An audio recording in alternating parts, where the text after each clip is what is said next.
আসসালামু আলাইকুম রহমতুল্লাহি ওয়া বারাকাতুহু। প্রিয় দর্শকবৃন্দ, আজকে কথা বলবো কার্লোস ওসমানের একটি গুরুত্বপূর্ণ চরিত্র নিয়ে, যে চরিত্রটার নাম হচ্ছে কুমরাল আবদাল।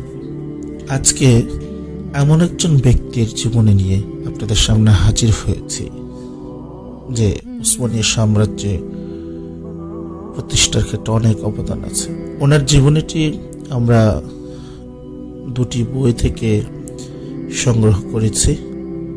একটি বই হলো তেবরিহা আল-ওসমান, বইটি লিখেছেন আশিক পাশাজাদা, আর দ্বিতীয় বইটির নাম হচ্ছে হেস্ত বেহেস্তি, বইটি লিখেছেন ইদ্রিসে বিতলিসি।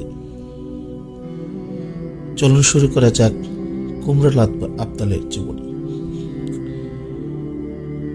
ওসমানী সাম্রাজ্যের ইতিহাসে কুমরাল আবদাল নামটা উল্লেখযোগ্যভাবে স্মরণীয়। কুমরাল আবদাল ওসমানী সাম্রাজ্যের প্রতিষ্ঠাতা ওসমান গাজীর ধর্মীয় ও আধ্যাত্মিক গুরুদের মধ্যে একজন। কুমরাল আবদাল একজন সুফি ও সাধক এবং সেই সাথে একজন দরবেশ ছিলেন। তার কথা ছিল জ্ঞান ও উপলব্ধিতে পরিপূর্ণ। কখনো কখনো তিনি এমন কিছু বলতেন যা সাধারণ লোকেরা তা বুঝত না, কিন্তু তা জ্ঞান ও প্রজ্ঞায় পরিপূর্ণ ছিল। তার নামে তুরস্কের অনেক জায়গায় নামকরণ করা হয়েছে। কুমরাল আবদাল একজন কিংবদন্তি ব্যক্তিত্ব ছিলেন এবং তিনি ওসমানীয় সাম্রাজ্যের ইতিহাসের অত্যন্ত গুরুত্বপূর্ণ ব্যক্তি ছিলেন। কুমরাল আবদাল 1210 খ্রিস্টাব্দে জন্মগ্রহণ করেছিলেন। ওসমানীয় সাম্রাজ্য প্রতিষ্ঠার আগে কুমরাল আবদাল বুসরার ইয়ানি শহরে বসবাস করতেন। তিনি ওসমান সম্পর্কে যখন বুঝতে পারে যে এই ছেলেটি ভবিষ্যতে একটি সাম্রাজ্যের ভিত্তি স্থাপন করবে, তারপর থেকে সে ওসমান গাজীর সাথে যুদ্ধে অংশ নিতে শুরু করে। কুমরাল আবদাল যুদ্ধে ওসমানের বাহিনীর পতাকাবাহী ছিলেন। গৃহহীন ছন্ন ছাড়া একদম সাদামাটা জীবনযাপন করতেন। কুমরাল আবদাল তিনি সবসময় বলতেন, এই পৃথিবী একটা মুসাফির খানা, এখানে সবাই মুসাফির, রাজা থেকে শুরু করে একদম রাস্তার ফকির পর্যন্ত। তাই তিনি সবসময় মুসাফিরের মতোই জীবনযাপন করতেন। সাধারণ মানুষ মাঝে মধ্যে তাকে আধ পাগল মনে করতেন। সে অনেকটা আল্লাহর জন্য পাগল টাইপের মানুষ, সবাই তাকে বুঝবে না। কুমরাল আবদালের মাজারের একটি নেম প্লেটে লেখা আছে, তবে আমি তাকে অনেক ভালোবাসি। আমি মনে করি এমন পাগল মানুষ হলেও কিয়ামত সহজ হতো আমার জন্য। কামাল পাশা চেতা সহ বিভিন্ন ঐতিহাসিকরা মনে করেন কুমরাল আবদাল এবং এর পূর্বপুরুষরা মঙ্গোলিয়ার অধিবাসী ছিলেন। সেই হিসাবে কুমরাল আবদাল একজন মঙ্গল। ইসলাম গ্রহণের পূর্বে তার নাম দুরুদ বা তুরগুদ বলে উল্লেখ করা হয়েছে। আর্তুগুল গাজী সহযোগী এবং ওসমান গাজীর শ্বশুর শাইখ এদাব আলী এর সংস্পর্শে এসে সে ইসলাম ধর্ম গ্রহণ করেন। ইসলাম ধর্ম গ্রহণ করার পর তার নাম রাখা হয় কুমরাল আবদাল, কারণ কুমরাল অর্থ চুল দাড়ি গোফের জন্য, হালকা বাদামি বা গাঢ় স্বর্ণকেশী। আবদাল অর্থ আল্লাহ ওলিদের বিশেষ দল। হযরত শুরাই ইবনে উবাইদ রহমতুল্লাহ বলেন, হযরত আলী রাদিয়াল্লাহু আনহু ইরাকে অবস্থানরত অবস্থায় তাকে শামবাসীদের ব্যাপারে বলা হলো, আপনি তাদের উপর অভিশাপ করুন। তখন তিনি বলেন, না, আমি রাসূলুল্লাহ সাল্লাল্লাহু আলাইহি ওয়াসাল্লামকে বলতে শুনেছি যে শাম ভূখণ্ডে আবদালরা আল্লাহর ওলিদের বিশেষ দল থাকেন। তারা 40 জন থাকেন। যখনই তাদের থেকে একজন মারা যান, আল্লাহ তার স্থানে অন্য একজনকে রাখেন। তাদের বরকতে বৃষ্টি হয় ও শত্রুর উপর জয়লাভ হয়। ভবিষ্যতে তাদের উসিলায় শামবাসীদের থেকে আযাব উঠিয়ে নেওয়া হবে। মুসনাদে আহমদ হাদিস 896। তিনি ছিলেন শাইখ এদাব আলীর একনিষ্ঠ শিষ্য। সে সময় শাইখ এদাব আলী ইস্কেহসেহেরির কাছে ইটবার্নু নামক একটি গ্রামে বাস করতেন এবং তিনি সেখানে তার ছাত্রদের কোরআন, হাদিস, ফিকহ শেখাতেন এবং মানুষকে শান্তির বার্তা ইসলামের দাওয়াত দিতে ব্যস্ত থাকতেন। ইসলাম গ্রহণের পর কুমরাল আবদল ও সেখান থেকে জ্ঞান অর্জন করতেন। পরে শাইখ এদাব আলী তার ছাত্রদের মধ্যে সবচেয়ে চৌকস এবং মেধাবী দুজনকে শিক্ষার্থীদের প্রশিক্ষণ, ধর্মীয় জ্ঞান, ইসলামের দাওয়াত প্রচার এবং কাফেরদের বিরুদ্ধে লড়াইয়ের জন্য দায়িত্ব দিয়েছিলেন, যার মধ্যে একজন হলেন কুমরাল আবদাল।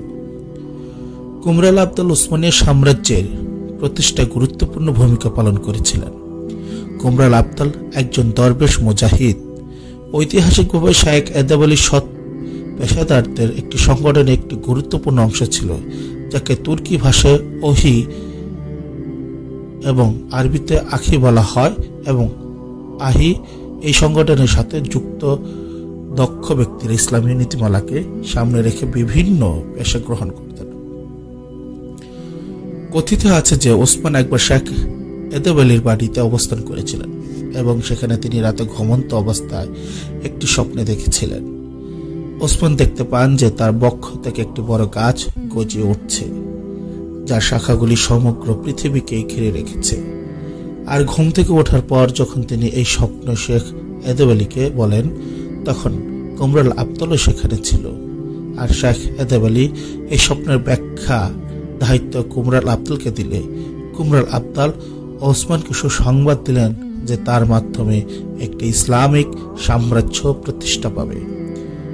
ওসমান গাজী আনন্দিত হয়ে কুমরাল আবদালকে তার তোলার ও মগ পানি পান করার গ্লাস পুরস্কার হিসেবে দেন।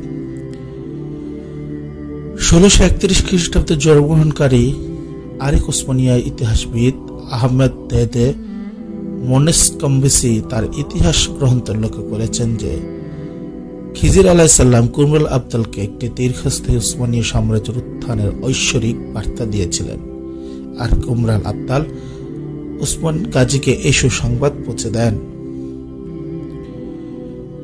ওসমানী ঐতিহাসিক ইদ্রিসে বিতলিসি এর মতে কুমরাল আবদাল একজন দরবেশ ছিলেন, যিনি কাফেরদের বিরুদ্ধে জিহাদের সক্রিয় অংশ নিয়েছিলেন। কথিত আছে কুমরাল আবদাল একটা পাত্র নিয়ে 40 বছর আল্লাহর দয়া ভিক্ষা চেয়েছেন, যেটা ওসমান গাজীকে উপহার দিয়েছিল এবং ওসমান গাজীকে সেটা দিয়ে একটি দীর্ঘ কিংবদন্তি এবং হৃদয়গ্রাহী উপদেশ দিয়েছিল। গ্রহণ করো, আমার কাছে তোমার জন্য ছোট্ট একটা উপহার আছে ওসমান বে। তুমি এক মহান বে। তুমি মনে করো না যে এটা আবার আমার কি জন্য প্রয়োজন। এটা উপমা স্বরূপ, এটা উপলব্ধি করার জন্য। আমি সবকিছু জানি। এইরকম আত্মহংকারী বের আদর্শ থেকে তুমি যদি বেরিয়ে আসতে চাও, তাহলে তোমাকে আবদালদের মতো হতে হবে। এটি হলো আবদালদের পাত্র। এটা ভিক্ষা করার জন্য ব্যবহার করা হয়। ওসমান বে, একজন আবদাল একমাত্র আল্লাহ ছাড়া কারো কাছে ভিক্ষা চায় না। এই পাত্রটি দ্বারা কলুষিত নফসকে পরিশুদ্ধ করতে আবদালরা গলায় ঝুলিয়ে থাকে। কিভাবে জানো? বলছি।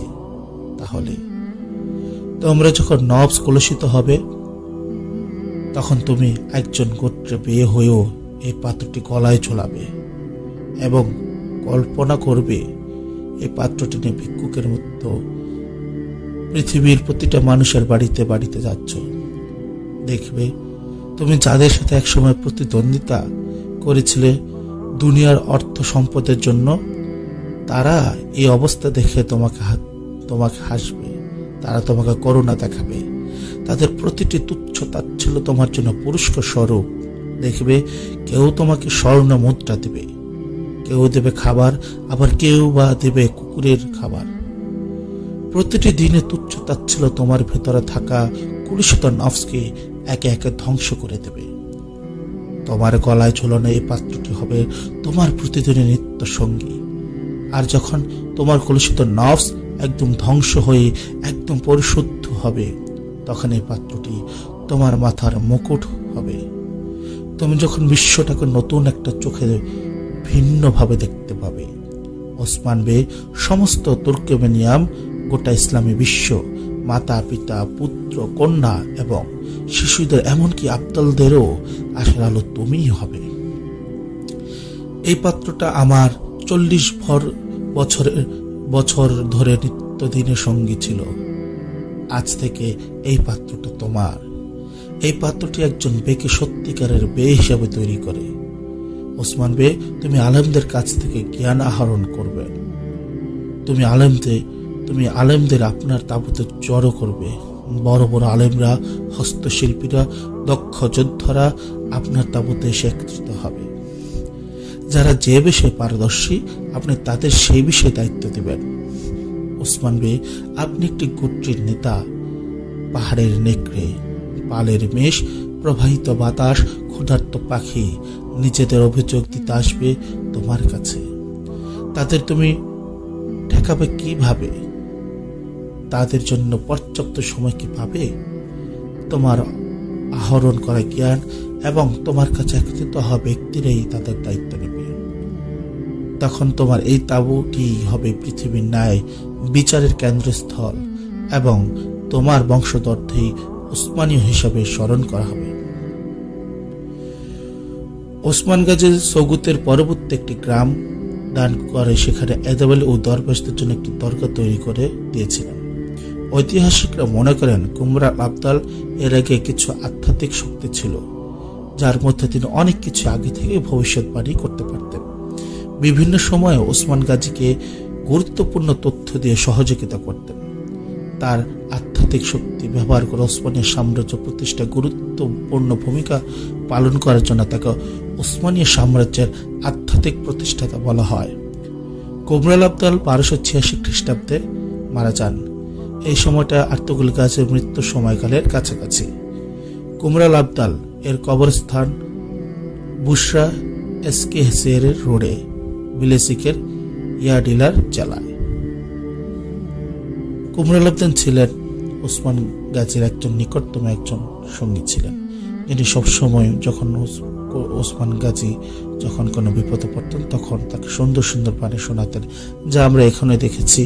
খুব সুন্দর একটা উপদেশ দিয়েছিল ওসমান গাজীকে। আর এরকম অনেক মহান ব্যক্তিত্বের ইতিহাস জানতে আমাদের সাব মিডিয়া ইউটিউব চ্যানেলকে সাবস্ক্রাইব এবং বেল বাটন অন করে আর সকল তুর্কি সিরিজ দেখার জন্য আমাদের সাব মিডিয়া ওয়েবসাইট ও টেলিগ্রামের সাথে সংযুক্ত থাকেন। আর আমাদেরকে আরও অনুপ্রেরণা দিবেন যাতে আমরা আরও ভালো ভালো ইতিহাস আপনাদের সামনে তুলে ধরতে পারি এবং সুন্দর সুন্দর অনুবাদ আপনাদের উপর দিতে পারি। এবার আজকের মতো শেষ করছি। আসসালামু আলাইকুম রহমতুল্লাহি ওয়া বারাকাতুহু।